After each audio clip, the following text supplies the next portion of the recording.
good, Commanders fans, and happy draft lottery night. Hopefully some good vibes and good energy for the Washington Wizards tonight, man. I'll be happy with the top 2 picks. I'll be happy with the top 3 picks.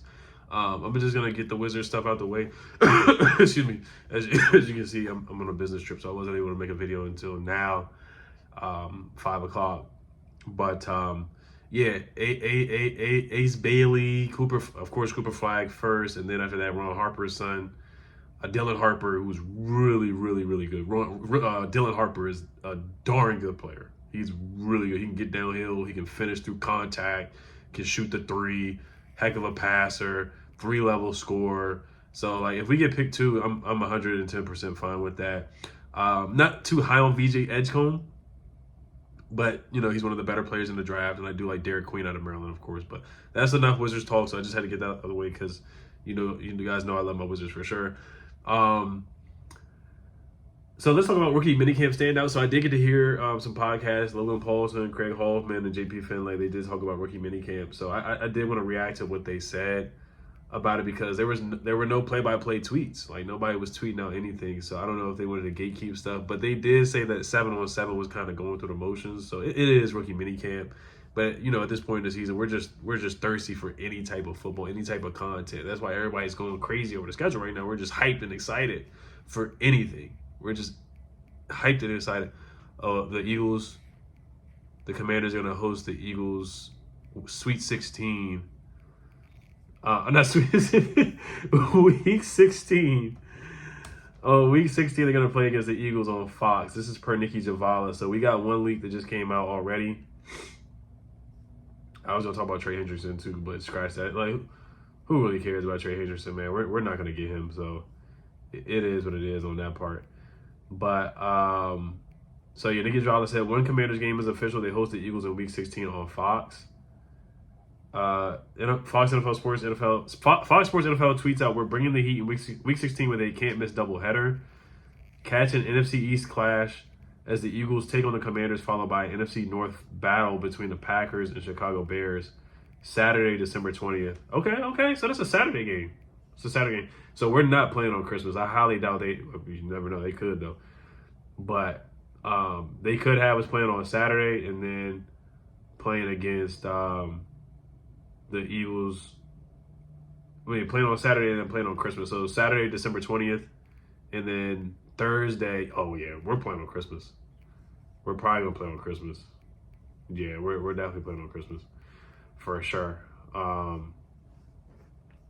We're definitely playing on Christmas. So because the reason why my logic in that is because they're gonna have us play Saturday because they're not having us play Sunday, so we kind of get an extra day of rest. I mean, we lose rest. But they wouldn't want us to play the Eagles on Sunday or Sunday night and then play on Christmas, which is Thursday this year, I believe. So we're definitely going to play on Christmas. We're going to play somebody on Christmas. They're going to announce that too. So we have a couple isolated games now. We have 2 isolated games that we know of now. The Eagles game and then the Christmas is on Thursday. The Eagles game and then the Spain game are 2 isolated games that we know of. 9:30 a.m. on a Sunday and then Saturday, December 20th against the Eagles. So those are two games that we know. All right, so quick rapid fire. I'll go through the and we know that the rivalry that we do have with Eagles fans, we going back and forth with Eagles. Eagles fans are so obsessed with us to the point that they comment on everything the Commanders post, posts on Twitter. They literally comment 55-23. Like, they comment about everything. They're obsessed with Jaden Daniels. They make AI, auto-integrated, artificial intelligence, whatever you call it, pictures of Jaden Daniels bowing down to Jalen Hurts.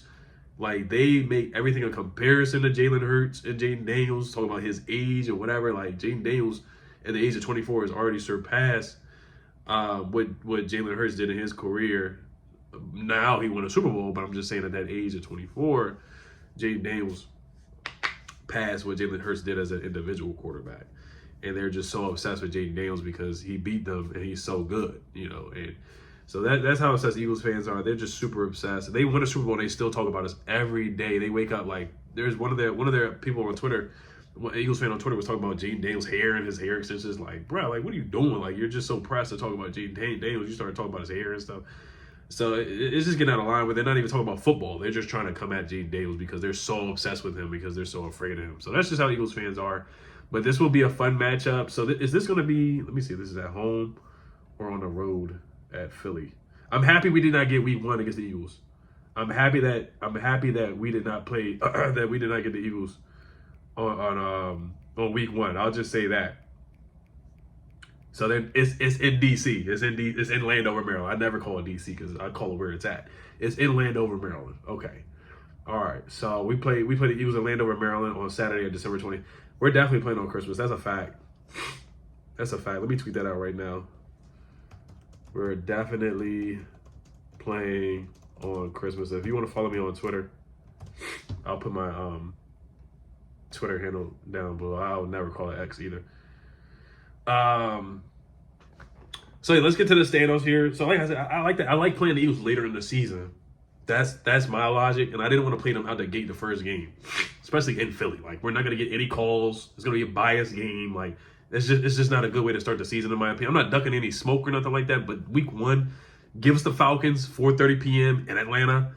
It's still it's not an isolated game, but it's still like a America's game of the week type of game. 2 premier second-year quarterbacks. Michael Penix, if you want to throw him in a premier category or a good quarterback, definitely nowhere near as good as Jaden in my opinion, but he still has potential.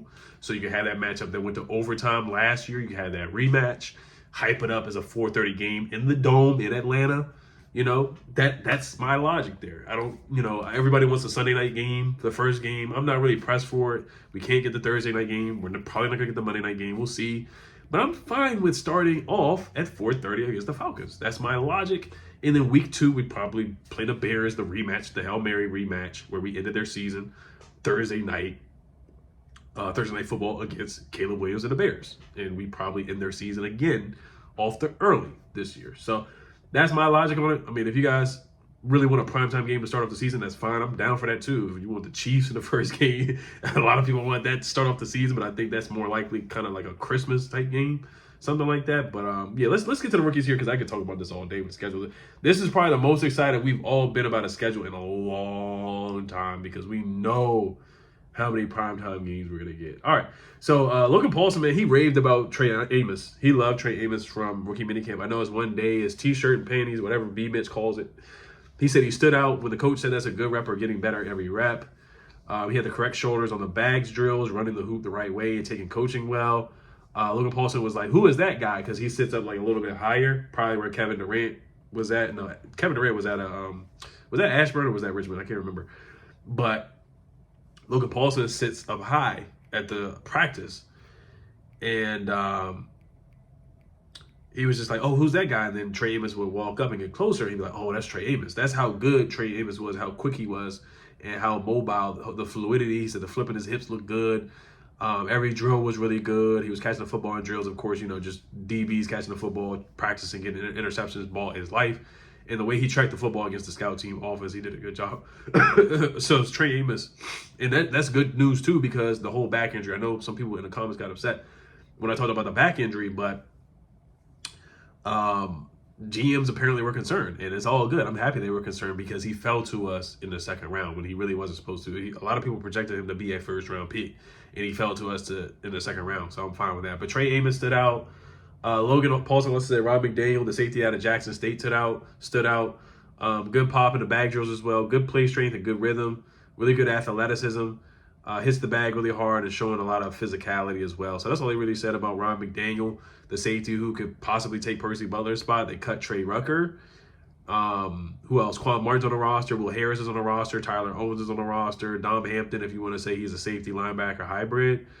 So, I mean, there probably is a spot where a UDFA could fool around and make the roster at the safety spot. You just don't know. So, we'll see what Ron McDaniel does. They like him a lot. They had to work out with him. I think they met with him a couple times in the pre-draft process.